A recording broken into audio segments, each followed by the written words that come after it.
السلام عليكم. انا دكتوره شروق سعيد.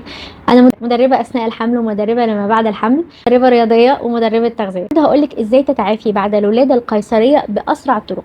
طيب، انا عارفه كويس قوي ان معظم متابعيني من سيدات، والنهارده حابه اتكلم في موضوع مهم قوي، وهو التعافي بعد الولاده القيصريه.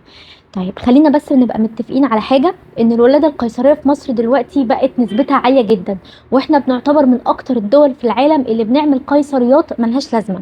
تمام؟ يعني ايه قيصريات ملهاش لازمه؟ يعني الست ممكن تاخد فرصتها في الولاده الطبيعيه، بس هي ما بتاخدش فرصتها في الولاده الطبيعيه، وكل الدراسات قالت كده. فلو سمحتي، لو انت حامل واتقالك خلاص انت هتولدي قيصريه وما خدتيش فرصه الولاده الطبيعيه، او ما اتقالش سبب واضح لكده، اسالي دكتور واحد والتاني والتالت، لان العمليه القيصريه دي تعتبر عمليه كبرى.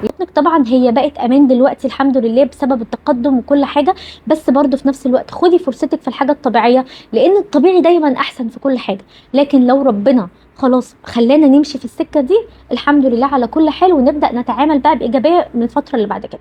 بالمناسبه، اللي بتكلمك دي والده 2 قيصريه، بسبب ان الاول قيصريه انا ما خدتش فرصتي في الولاده الطبيعيه، وده انا اتضايقت جدا منه يعني. ولو كررت التجربه تاني بعد كده، لا، هبقى حاسه ان انا اجبرت على القيصريه الثالثه بسبب القيصريه الاولى، ان الدكتور ما بذلش معايا مجهود فيها. ازاي اتعافى بعد الولاده القيصريه التي تعتبر عمليه كبرى؟ اول حاجه لازم تتيقني كويس قوي انك هتحسي بشويه الم. انت هتحسي انك تعبانه، واستسلمي للتعب ده واطلبي المساعده من اللي حواليكي. اكيد وانت فاتحه بطنك، ومطلوب منك رعايه البيبي، ومطلوب منك كمان ان انت البيبي ده مطلوب منك ترضعيه وترضعي طبيعي، وتغيري له ان انت مثلا تقومي تحضري العشاء او تحضري 3 وجبات. حضري نفسك يا اما من قبل كده، او اطلبي المساعده من اللي حواليكي، وان شاء الله يبقى حواليكي بيئه داعمه للموضوع ده، لان ده بيفرق جدا في نفسيه الست اللي لسه والده. تاني حاجه، ارجوكي اتحركي.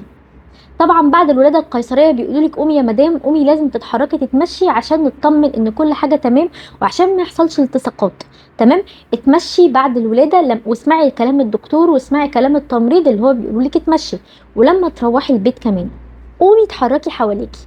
قومي اتحركي حواليكي. مش معنى كده ان انا بقول لك قومي اجري 10 كيلو، لا، يعني من الصاله للاوضه، من الاوضه للحمام.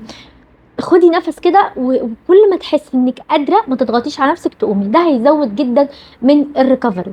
طيب، اعملي التمرين ده بمجرد ما تحسي ان انت قادره، وهو تمارين التنفس الطبيعيه. تمارين التنفس الطبيعيه، تمارين التنفس 360 درجه. ايه هي تمارين التنفس دي؟ تمارين التنفس دي اللي هتساعدك انك ترجعي جذعك تاني مكانه. العضلات اتفتحت جامد اثناء الحمل، اعمل ايه عشان اقفلها تاني؟ بتمارين التنفس دي. يلا بينا نعملها سوا. اخد نفس كبير من مناخيري، املى بيه كل بطني. تمام؟ من مناخيري هملى بيه كل بطني. بعد كده هنفخ النفس ده من بقي، واشد سرتي لجوه. اخد نفس من مناخيري، واشد سرتي لجوه على قد ما اقدر. على قد ما نقدر هنعمل التمرين ده مع بعض. اعمله كم مره يا شروق؟ هعمله 10 مرات. تمام؟ كل ما اقدر 10 مرات كل ما اقدر. هل لازم تعملي بنفس القوه اللي انا بقولك عليها؟ لا، القوه اللي انت تقدري عليها. الاكل الصحي والبروتينات. ركزي جامد قوي على الفتره اللي بعد الولاده انك تاكلي اكل صحي. يعني ايه اكل صحي؟ مشروبات، اشربي ميه كتير، اشربي لبن كويس، لان اللبن مصدر كويس قوي للكالسيوم. تمام؟ اشربي كلي زبادي كتير، اشربي سوائل على قد ما تقدري. لو قدامك فرصه انك تشربي عصاير او تاكلي فاكهه، اروح للفاكهه اكتر، لان العصاير كسرنا فيها الالياف. انت محتاجه الالياف في الفتره دي، عشان في حالات امساك كتير قوي بتحصل بعد الولاده. دي حاجه. طيب، البروتينات. بروتين في ال3 وجبات، وناخد 2 سناك فيهم بروتين. ده مهم جدا ليكي وللرضاعه. ليكي ليه؟ لان البروتين عامل مهم جدا واساسي في استشفاء الجرح اللي حصل في بطنك. تمام؟ دي حاجه تانية. البروتين مهم جدا في عمليه الرضاعه الطبيعيه اللي ربنا يرزقك بيها ان شاء الله على خير. الخضروات بكافه انواعها انت محتاجاها، عشان برضو تزودي ادرار الحليب، عشان خاطر كمان الاستشفاء بعد الولاده، وكمان تعويض العناصر اللي انت فقدتيها اثناء العمليه القيصريه، العناصر اللي جسمك محتاجها واللي فقدتيها اثناء الحمل واثناء الولاده، وكمان بتفقديها دلوقتي بسبب الرضاعه. لو سمحتي، لو انت بتاخدي ادويه، اثناء الحمل زي الحديد وزي الكالسيوم وزي الاوميجا 3، لو سمحتي كملي عليهم بعد الحمل على طول، وما توقفيش ولا يوم، ما توقفيش ولا يوم لحد ما تخلصي رحلتك مع الرضاعه الطبيعيه بخير. اهتمي بجرح القيصريه على قد ما تقدري لو سمحتي.